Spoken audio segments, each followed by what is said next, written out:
Isang mapagpalang araw po sa lahat. At ito po ang iyong lingkod, Mr. Organico. Ang nakikita nyo po ngayon sa inyong harapan ay ang 5 days old na kalabasa. Ito po ay itinanim po natin noong Sabado at ngayon po ay araw ng Huwebes. So pasilip ko lang po sa inyo kung ano na po yung characteristics ng ating kalabasa. Ayan na po. So mga 1.5 inch na po siya. May 2 dahon na masisigla. Nagdilig na rin po tayo kanina. At dala-dalawa po ang inilagay natin bawat tudling. Ayan po. So sa ngayon po ay normal water lamang po. Tubig sapa lamang po ang pinandilig ko. Ito po yung unang pagdilig natin mula po nung pagkatanim. Ayan.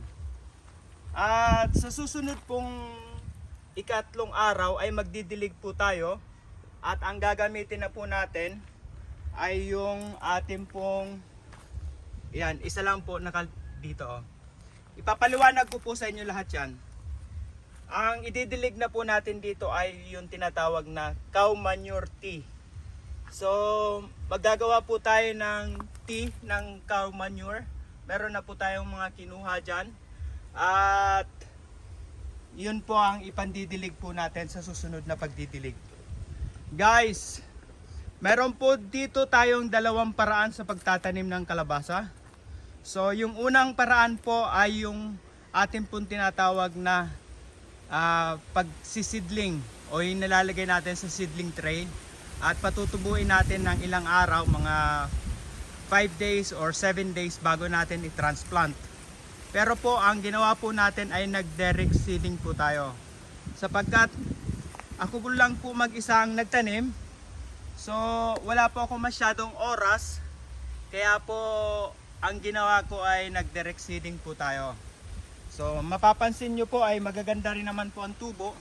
Ayan. At meron naman pong hindi talaga tumubo. So yung hindi po tumubo, ito yung tinatawag natin na pros and cons. Meron pong paraan dyan sa mga hindi tumubo. Dapat po meron po tayong extra na punla. Okay. Bakit po natin nasabi na dapat may extra tayong punla? Kasi po pag once mayroon pong hindi tumubo doon sa direct seeding na ginawa natin, after 4 days or 5 days tulad po ngayon, ay makikita nyo na po, katulad po neto, ayan, wala pong tumubo dyan. Katulad po nyan, yung isa medyo malaki na, yung isa maliit pa. So, masasabi ko pong mga 90 to 95% ang tumubo po sa ating pong tinanim. Tulad nyan, no, yung isa medyo nakausbong na, yung isa naman ay pausbong pa lang, halos kakatanggal lang ng kanyang shell. Okay, so ang mangyayari po kasi kapag meron po tayong extra na buto, natira na buto, ay pwede po natin ilagay doon sa lugar na hindi po tinubuan. Katulad po nung sinabi ko kanina, eto, ayan, sorry, eto po, wala pong tumubo dyan.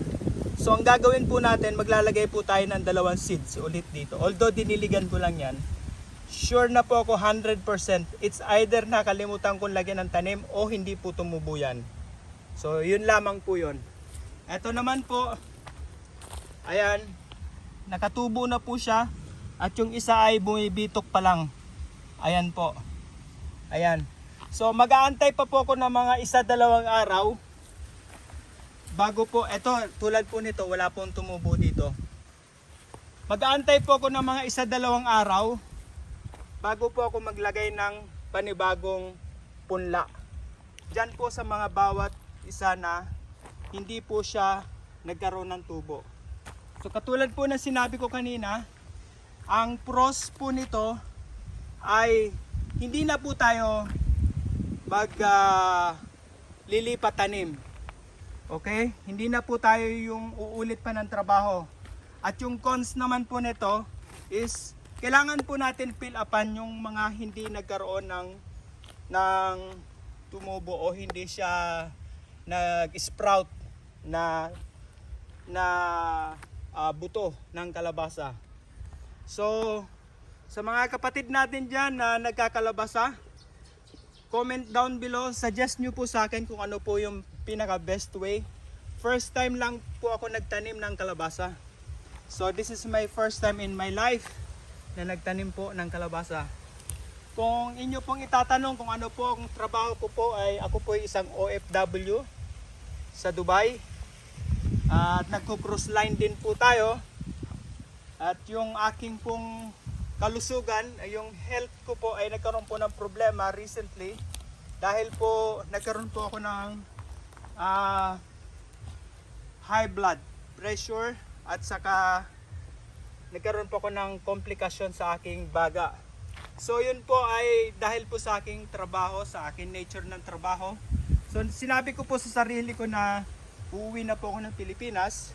At ang naisip ko nga pong gawin ay magtanim. At ito po, nandito na po tayo sa ating bansa. Nagsisimula na po tayo magtanim. At ipapakita ko po sa inyo kung ano po ang ating pong kayang gawin para makatulong din po tayo sa ibang mga kababayan natin. Mga kasama ko rin sa Dubai na mga OFW. Mga kasama ko sa cruise line, sa Queen Elizabeth.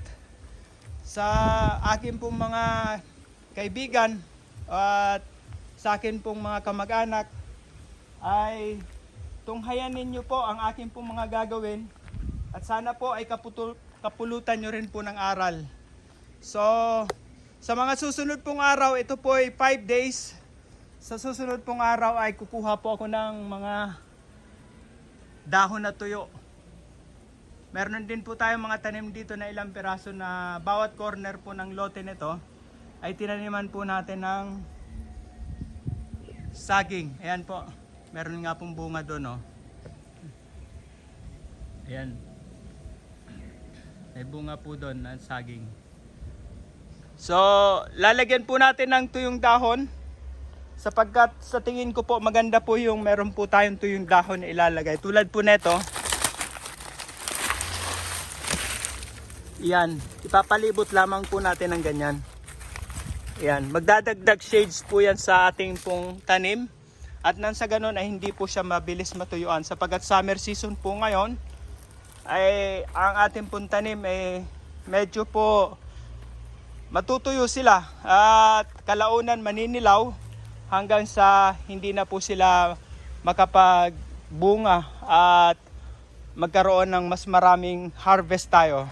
So kailangan po natin alagaan at kailangan po natin silang bigyan ng magandang organikong pampataba. Yun po ang ating pong gagawin. Meron na po tayong mga biniling vermicast at meron din po tayong compost. At yun po ang nasa drum na yon. Maglalagay po tayo dyan ng cow manure.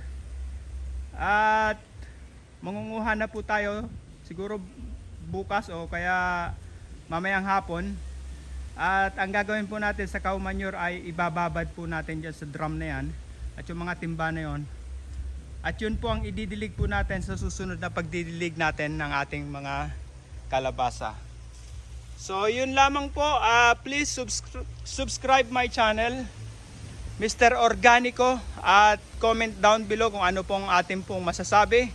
At yung mga kaibigan po natin, inaanyayahan ko po na kayo po ay suportahan ang aking ginagawa.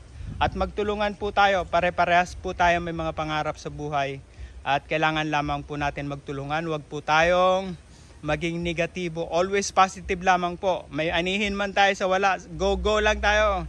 Okay guys, maraming salamat at isang magandang araw po sa lahat. Thank you.